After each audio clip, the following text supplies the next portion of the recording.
दोस्तों, गांधी जी ने कहा था कि यदि गांव नष्ट होते हैं तो भारत भी नष्ट हो जाएगा। तो गांवों को मजबूत बनाने के लिए, सत्ता का विकेंद्रीकरण करने के लिए और लोकतांत्रिक शासन व्यवस्था में जनता की भागीदारी बढ़ाने के लिए भारत में पंचायती राज व्यवस्था को लागू किया गया है। पंचायती राज व्यवस्था को स्थानीय स्वशासन व्यवस्था के नाम से भी जाना जाता है। और स्थानीय स्वशासन का अर्थ क्या होता है वो देखिए, आपके सामने स्क्रीन पे लिखा हुआ है। स्थानीय स्वशासन का अर्थ है कि स्थानीय स्तर यानी गांव और कस्बों के शासन का संचालन केंद्र या राज्य सरकारों के बजाय वहां रहने वाले लोगों के द्वारा किया जाना। उनके स्वयं के पास वे सारे अधिकार और शक्तियां हों जिससे वे अपने क्षेत्र का विकास स्वयं कर सकें।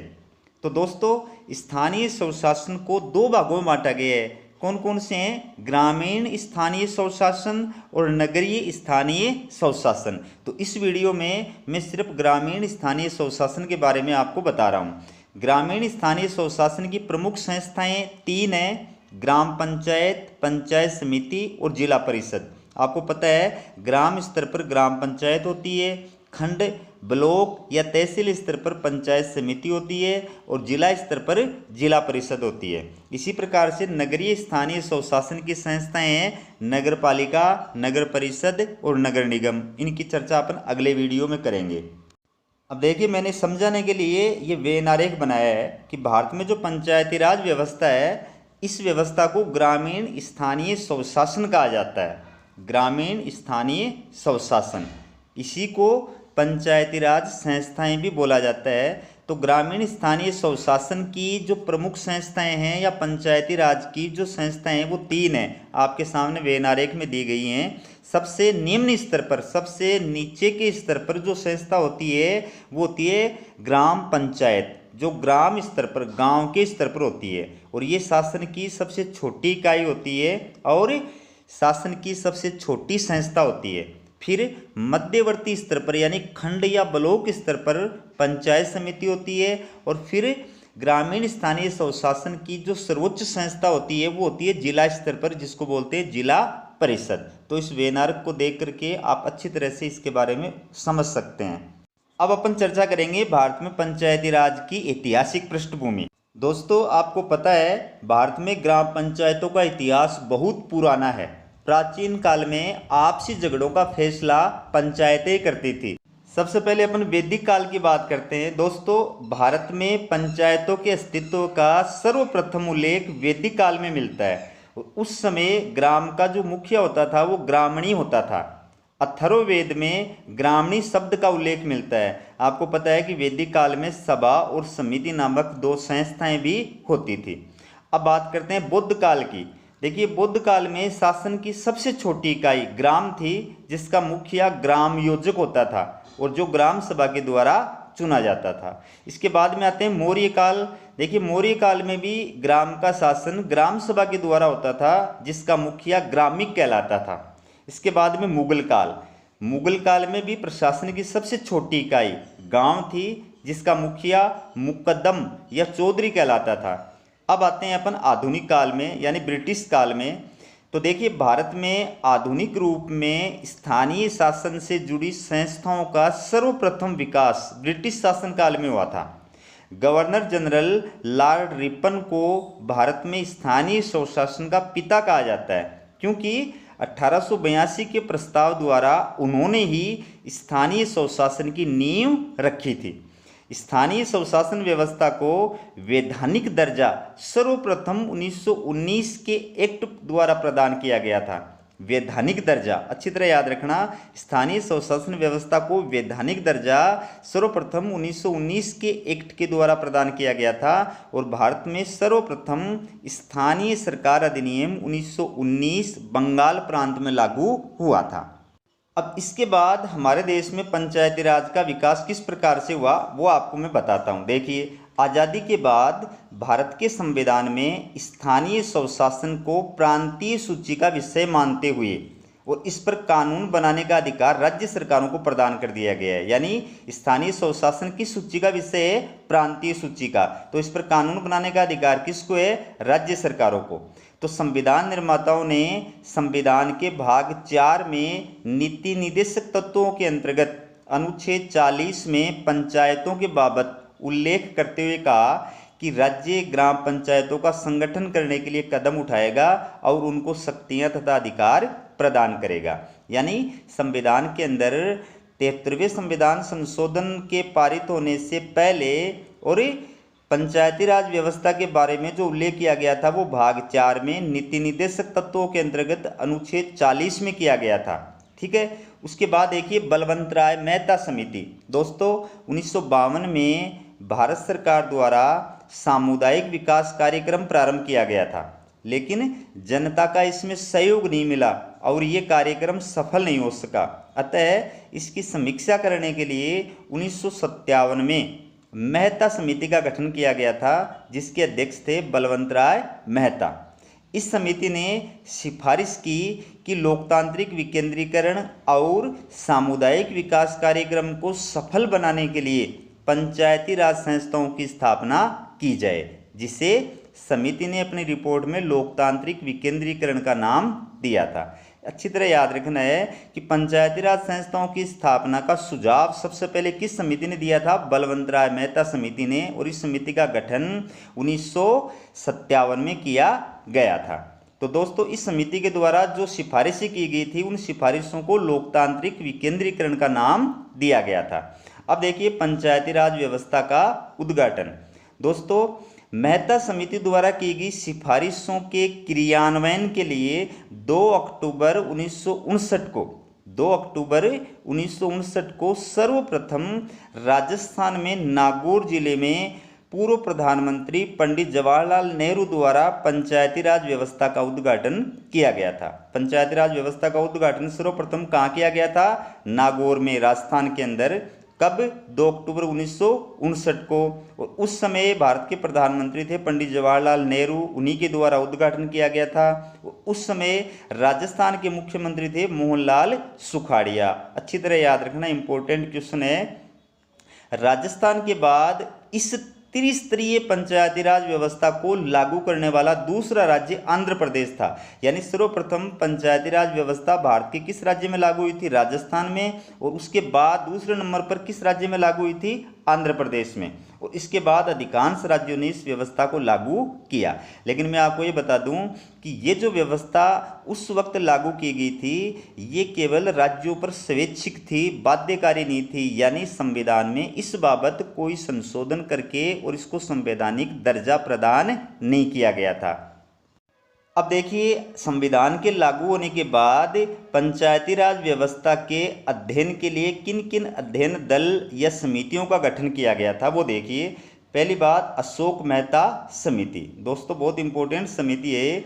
इस समिति का गठन 1977 में जनता पार्टी सरकार द्वारा, यानी मोरारजी देसाई के नेतृत्व वाली जनता पार्टी सरकार द्वारा किया गया था। इस समिति ने 1978 में अपनी रिपोर्ट सौंपी थी, जिसमें पंचायती राज व्यवस्था को मजबूत बनाने के लिए 132 सिफारिशें की गई थी। दोस्तों हर लाइन के अंदर क्वेश्चन है, एग्जाम में हर लाइन में से क्वेश्चन आ सकता है कि अशोक मेहता समिति का गठन किस वर्ष किया गया था? 1977 में। इस समिति ने अपनी रिपोर्ट किस वर्ष सौंपी थी? 1978 में। इस समिति द्वारा कितनी सिफारिशें की गई थी? 132 सिफारिशें। अब इसके द्वारा मोटी मोटी जो सिफारिशें की गई थी वो मैंने नीचे लिखी है, देखिए कि त्रिस्तरीय पंचायती राज व्यवस्था को द्विस्तरीय व्यवस्था में बदलना चाहिए। यानी इन्होंने मध्यवर्ती स्तर को समाप्त करने की सिफारिश की। दूसरी बात, पंचायती चुनाव दलीय आधार पर होना चाहिए। दोनों सिफारिशें इंपॉर्टेंट है और दोनों सिफारिशें सबसे पहले किसके द्वारा की गई थी? अशोक मेहता समिति के द्वारा की गई थी। तो पंचायती राज व्यवस्था पर ये प्रमुख समितियां जो गठित की गई थी, अशोक मेहता समिति, LM सिंघवी समिति, थुंगन समिति, गाडगिल समिति, ये मैंने आपके सामने लिखी हैं और इनके द्वारा क्या क्या सिफारिशें की गई थी वो भी लिखी हैं। तो अगली समिति है LM सिंघवी समिति। इस समिति का गठन 1986 में किया गया था और पंचायती राज संस्थाओं को संवैधानिक मान्यता दिए जाने की सिफारिश सबसे पहले इसी समिति के द्वारा की गई थी। इसके बाद आता है थुंगन समिति। इस समिति का गठन 1988 में किया गया था और इस समिति की मोटी मोटी जो प्रमुख सिफारिशें हैं वो क्या हैं कि पंचायती राज संस्थाओं को संवैधानिक मान्यता दी जाए, त्रिस्तरीय व्यवस्था लागू की जाए, इनका कार्यकाल 5 वर्ष निश्चित किया जाए और राज्य वित्त आयोग का गठन किया जाए। महत्वपूर्ण सिफारिश क्या है? राज्य वित्त आयोग का गठन किया जाए। ये पहली बार इसी समिति के द्वारा की गई थी। इसके बाद गाडगिल समिति है, इसका गठन 1988 में किया गया था। और इस समिति के द्वारा जो ऊपर थुंगन समिति के द्वारा सिफारिश की गई है वही हैं। इसके अलावा एक अन्य जो सिफारिश है वो है कि एक राज्य चुनाव आयोग की स्थापना की जाए। ये इंपॉर्टेंट क्वेश्चन है कि पंचायती राज व्यवस्था के लिए राज्य चुनाव आयोग के गठन का सुझाव सबसे पहले किस समिति के द्वारा दिया गया था? तो उत्तर आएगा गाडगिल समिति के द्वारा। इसके बाद अपन बात करते हैं पंचायती राज व्यवस्था को संवैधानिक दर्जा, यानी भारत में पंचायती राज व्यवस्था को संवैधानिक दर्जा देने के लिए किस प्रकार से प्रयास किए गए थे वो देखिए। दोस्तों, आपको पता है कि अनुच्छेद 40 में राज्य को दिए गए निर्देश को लागू करने के लिए पंचायती राज व्यवस्था को संवैधानिक दर्जा दिया जाना जरूरी था। अतः गाडगिल समिति 1988 द्वारा की गई सिफारिशों के आधार पर सर्वप्रथम राजीव गांधी सरकार द्वारा 1989 में 64वां संविधान संशोधन विधेयक लोकसभा में पेश किया गया था, किंतु राज्यसभा में विरोध के कारण विधेयक पारित नहीं हो सका। इसके बाद वीपी सिंह की सरकार द्वारा 1990 में इस दिशा में प्रयास किया गया, लेकिन सरकार गिरने के कारण विधेयक पारित नहीं हो सका। तो अब बात करते हैं अपने पंचायती राज व्यवस्था को जिस संविधान संशोधन विधेयक के द्वारा संवैधानिक मान्यता प्रदान की गई थी वो था 73वां संविधान संशोधन विधेयक। ठीक है, इस विधेयक की प्रमुख जो मेन बातें हैं जो एग्जाम के अंदर पूछी जाती है वो मैंने नीचे लिखी हैं। पहली बात क्या है कि ये विधेयक पीवी नरसिम्हा राव सरकार द्वारा पारित कराया गया था, अच्छी तरह याद रखना। दूसरी बात, इस अधिनियम के द्वारा पंचायती राज व्यवस्था को संवैधानिक मान्यता प्रदान की गई थी। बहुत इंपॉर्टेंट क्वेश्चन है, इसमें जितने भी बिंदु लिखे हैं वो सब एग्जामों के अंदर पूछे हुए हैं। पंचायती राज व्यवस्था को संवैधानिक मान्यता किस संविधान संशोधन अधिनियम के द्वारा प्रदान की गई थी? तो इसका उत्तर आएगा 73वां संविधान संशोधन अधिनियम। अगला है, यह अधिनियम 1992 में पारित किया गया था। बहुत इंपॉर्टेंट क्वेश्चन है दोस्तों, अक्सर एग्जाम के अंदर विद्यार्थी भ्रमित हो जाते हैं। दो प्रश्न पूछे जाते हैं कि एक तो 73वां संविधान संशोधन अधिनियम किस वर्ष पारित हुआ था, दूसरा पूछा जाता है कि 73वां संविधान संशोधन अधिनियम किस वर्ष लागू हुआ था। तो अपन इनके अंदर भ्रमित न हो, आप अच्छी तरह याद रखना कि 73वां संविधान संशोधन अधिनियम 1992 में पारित हुआ था और लागू हुआ था 1993 के अंदर, यानी ये अधिनियम 24 अप्रैल 1993 को लागू हुआ था। इसके बाद में इस विधेयक की समीक्षा हेतु नाथूराम मिर्धा की अध्यक्षता में लोकसभा द्वारा एक समिति का गठन किया गया था। अब देखिए 73वें संविधान संशोधन के द्वारा संविधान में क्या क्या संशोधन किया गया था वो देखिए। सबसे इंपॉर्टेंट कि 73वें संविधान संशोधन के द्वारा एक तो संविधान में संशोधन करके भाग 9 नया भाग जोड़ा गया था, भाग 9, और इसको क्या नाम दिया गया था? पंचायतें। ठीक है। दूसरी बात, 73वें संविधान संशोधन के द्वारा संविधान में एक नई अनुसूची जोड़ी गई थी। कौन सी अनुसूची? 11वीं अनुसूची जोड़ी गई थी। किस अनुसूची में पंचायती राज व्यवस्था का उल्लेख किया गया है? 11वीं अनुसूची के अंदर। फिर कौन सा नया अनुच्छेद जोड़ा गया था? अनुच्छेद 243। अनुच्छेद 243 कैसे? 243 अण तक। फिर पंचायती राज व्यवस्था के अंतर्गत जो 11वीं अनुसूची है उसमें कितने विषय शामिल किए गए हैं? तो वो विषय हैं 29। ये सभी प्रश्न जो हैं एग्जामों के अंदर पूछे हुए हैं। मेरे अपने 25 साल के एक्सपीरियंस के आधार पे मैं ये बात बता रहा हूँ कि ये सभी प्रश्न एग्जामों के अंदर आए हुए हैं, तो आप अच्छी तरह इनको तैयार करें। आगे मैंने आपके रिवीजन के लिए क्वेश्चन दिए हैं, तो आप उन क्वेश्चनों को देख करके और अपनी तैयारी को और ज़्यादा बेहतर बना सकते हैं। तो क्वेश्चनों की शुरुआत करते हैं। आज का पहला क्वेश्चन है, भारत में पंचायती राज संस्थाओं के मध्यवर्ती स्तर पर स्थित संस्था है। पंचायती राज संस्थाओं के मध्यवर्ती स्तर पर स्थित संस्था है, तो उत्तर आएगा पंचायत समिति। अगला क्वेश्चन देखिए, भारत में पंचायतों के अस्तित्व का उल्लेख सर्वप्रथम किस काल में मिलता है? तो इसका उत्तर आएगा वैदिक काल में, यानी भारत में पंचायतों के अस्तित्व का सर्वप्रथम उल्लेख वैदिक काल में मिलता है। अगला क्वेश्चन देखिए, वैदिक काल में ग्राम के मुखिया को क्या कहा जाता था? उत्तर आएगा ग्रामणी। वैदिक काल में ग्राम के मुखिया को क्या कहा जाता था? ग्रामणी। अगला क्वेश्चन देखिए, किस काल में ग्राम के मुखिया को ग्राम योजक कहा जाता था? उत्तर क्या आएगा? बुद्ध काल में। तो दोस्तों बुद्ध काल में ग्राम के मुखिया को ग्राम योजक कहा जाता था। अगला क्वेश्चन है, मौर्य काल में ग्राम सभा के मुखिया को क्या कहा जाता था? उत्तर आएगा ग्रामिक। मौर्य काल में ग्राम सभा के मुखिया को क्या कहा जाता था? तो उत्तर है ग्रामिक। अगला क्वेश्चन देखिए, मुगल काल में प्रशासन की सबसे छोटी इकाई क्या थी? उत्तर है गांव। दोस्तों मुगल काल में प्रशासन की सबसे छोटी इकाई गांव थी।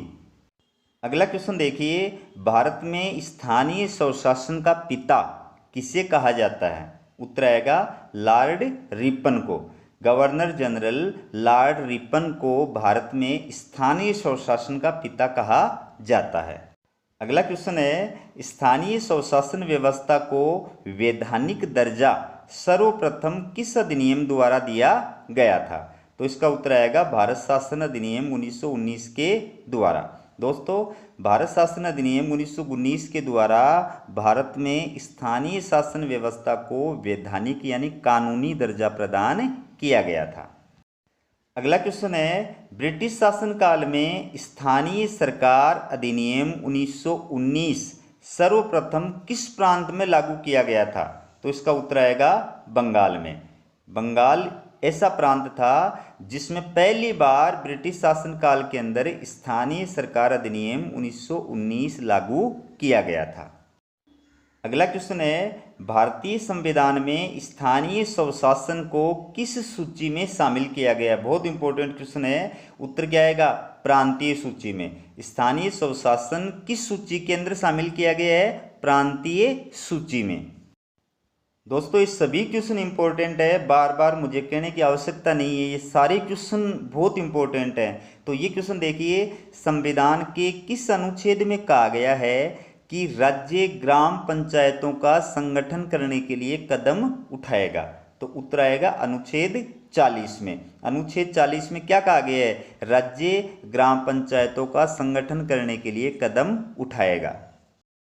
अगला क्वेश्चन देखिए, भारत में सामुदायिक विकास कार्यक्रम किस वर्ष प्रारंभ किया गया था? इसका उत्तर है 1952 में। अच्छी तरह याद रखना, भारत में सामुदायिक विकास कार्यक्रम 1952 में प्रारंभ किया गया था। अगला क्वेश्चन देखिए, बलवंतराय मेहता समिति का गठन किस वर्ष किया गया था? तो इसका उत्तर है 1957 में। 1957 में बलवंतराय मेहता समिति का गठन किया गया था। अगला क्वेश्चन है, पंचायती राज संस्थाओं की स्थापना का सुझाव सर्वप्रथम किस समिति द्वारा दिया गया था? तो इसका उत्तर आएगा बलवंतराय मेहता समिति के द्वारा। भारत में पंचायती राज व्यवस्था की जो स्थापना की गई थी वो किस समिति की सिफारिश के आधार पर की गई थी? बलवंतराय मेहता समिति की सिफारिश के आधार पर। अगला क्वेश्चन है, बलवंतराय मेहता समिति द्वारा की गई सिफारिशों को किस नाम से जाना जाता है? बलवंतराय मेहता समिति द्वारा की गई सिफारिशों को किस नाम से जाना जाता है? तो इसका उत्तर है लोकतांत्रिक विकेंद्रीकरण के नाम से। अगला क्वेश्चन देखिए, भारत में पंचायती राज व्यवस्था का उद्घाटन कहाँ किया गया था? भारत में पंचायती राज व्यवस्था का उद्घाटन या श्री गणेश कहाँ किया गया था? तो इसका उत्तर आएगा राजस्थान के नागौर जिले में। अगला क्वेश्चन देखिए, भारत में पंचायती राज व्यवस्था का उद्घाटन किस दिन किया गया था? भारत में पंचायती राज व्यवस्था का उद्घाटन किस दिन किया गया था? तो इसका उत्तर आएगा 2 अक्टूबर 1959 को। अगला क्वेश्चन है, भारत में पंचायती राज व्यवस्था सर्वप्रथम किस राज्य में लागू हुई थी? इंपॉर्टेंट क्वेश्चन है, भारत में पंचायती राज व्यवस्था सर्वप्रथम किस राज्य में लागू हुई थी? तो इसका उत्तर है राजस्थान में। अगला क्वेश्चन है, भारत में पंचायती राज व्यवस्था को लागू करने वाला दूसरा राज्य कौन सा है? भारत में पंचायती राज व्यवस्था को लागू करने वाला दूसरा राज्य कौन सा है? तो इसका उत्तर आएगा आंध्र प्रदेश। अगला क्वेश्चन देखिए, राजस्थान में पंचायती राज व्यवस्था के उद्घाटन के समय राजस्थान के मुख्यमंत्री कौन थे? बहुत अच्छा प्रश्न है। राजस्थान में पंचायती राज व्यवस्था के उद्घाटन के समय राजस्थान के मुख्यमंत्री कौन थे? तो उत्तर आएगा मोहनलाल सुखाड़िया। अगला क्वेश्चन है, अशोक मेहता समिति का गठन किस वर्ष किया गया था? अशोक मेहता समिति का गठन किस वर्ष किया गया था? 1977 में। अगला क्वेश्चन है, अशोक मेहता समिति ने सरकार को अपनी रिपोर्ट किस वर्ष सौंपी थी? अशोक मेहता समिति ने सरकार को अपनी रिपोर्ट किस वर्ष सौंपी थी? तो इसका उत्तर आएगा 1978 में। अगला क्वेश्चन है, पंचायती राज व्यवस्था को मजबूत करने के लिए अशोक मेहता समिति द्वारा कितनी सिफारिशें की गई थी? पंचायती राज व्यवस्था को मजबूत करने के लिए अशोक मेहता समिति द्वारा कितनी सिफारिशें की गई थी? तो इसका उत्तर आएगा 132 सिफारिशें। अगला क्वेश्चन देखिए, पंचायती राज पर गठित किस समिति ने भारत में द्विस्तरीय पंचायती राज व्यवस्था का सुझाव दिया था? अच्छी तरह याद रखना, पंचायती राज पर गठित किस समिति ने भारत में द्विस्तरीय पंचायती राज व्यवस्था का सुझाव दिया था? तो इसका उत्तर आएगा अशोक मेहता समिति ने।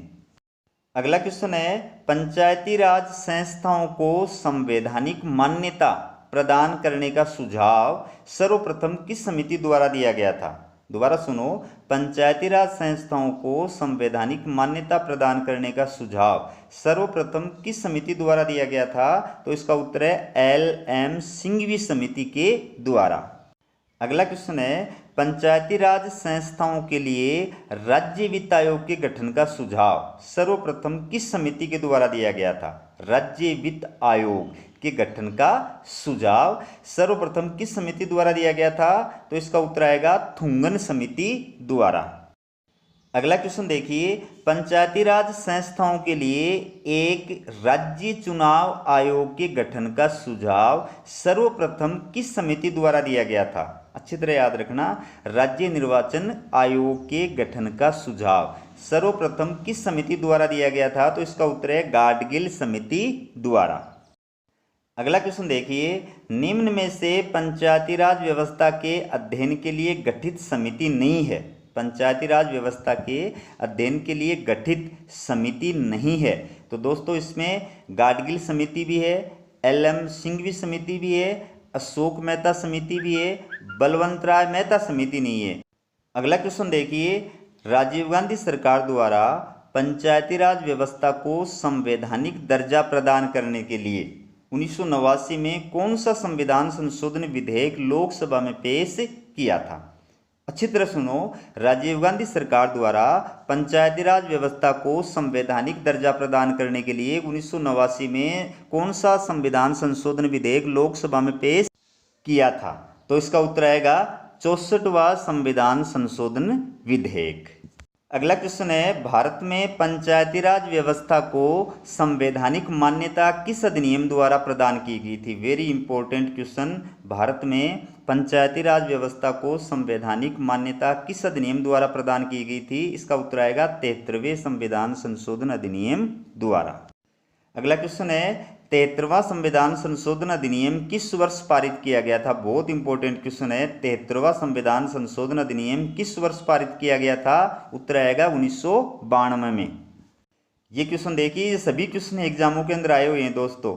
73वां संविधान संशोधन अधिनियम किस वर्ष लागू हुआ था? 73वां संविधान संशोधन अधिनियम किस वर्ष लागू हुआ था? तो इसका उत्तर आएगा 1993 में। अगला प्रश्न देखिए, 73वां संविधान संशोधन विधेयक की समीक्षा के लिए लोकसभा द्वारा किसकी अध्यक्षता में एक समिति का गठन किया गया था? तो इसका उत्तर आएगा नाथूराम मिर्धा की अध्यक्षता में। अगला क्वेश्चन देखिए, बहुत इंपॉर्टेंट है, 73वें संविधान संशोधन द्वारा संविधान में कौन सा नया भाग जोड़ा गया था? 73वें संविधान संशोधन द्वारा संविधान में कौन सा नया भाग जोड़ा गया था? तो उत्तर आएगा भाग 9। अगला क्वेश्चन भी बहुत इंपॉर्टेंट है, 73वें संविधान संशोधन द्वारा संविधान में कौन सी नई अनुसूची जोड़ी गई थी? 73वें संविधान संशोधन द्वारा संविधान में कौन सी नई अनुसूची जोड़ी गई थी? तो उत्तर आएगा 11वीं अनुसूची। अगला क्वेश्चन भी इंपॉर्टेंट है दोस्तों, 11वीं अनुसूची में कितने विषय हैं? 11वीं अनुसूची में कितने विषय हैं, तो उत्तर आएगा 29 विषय। अगला क्वेश्चन है, किस अनुच्छेद के तहत पंचायती राज व्यवस्था को संवैधानिक मान्यता प्रदान की गई है? किस अनुच्छेद के तहत पंचायती राज व्यवस्था को संवैधानिक मान्यता प्रदान की गई है? तो उत्तर आएगा अनुच्छेद 243 के तहत। और अगला क्वेश्चन देखिए, संविधान में कौन सा भाग पंचायत से संबंधित है? संविधान में कौन सा भाग पंचायत से संबंधित है? तो उत्तर आएगा भाग 9। तो दोस्तों, मेरा ये वीडियो आपको कैसा लगा कमेंट करके ज़रूर बताएं। और यदि आपने हमारे चैनल को सब्सक्राइब नहीं किया है तो चैनल को सब्सक्राइब ज़रूर करें, ताकि इसका अगला भाग जो है वो भी आपको मिल सके। इसका अगला भाग भी मैं जल्दी आपके लिए लेकर आऊँगा। वीडियो देखने के लिए धन्यवाद।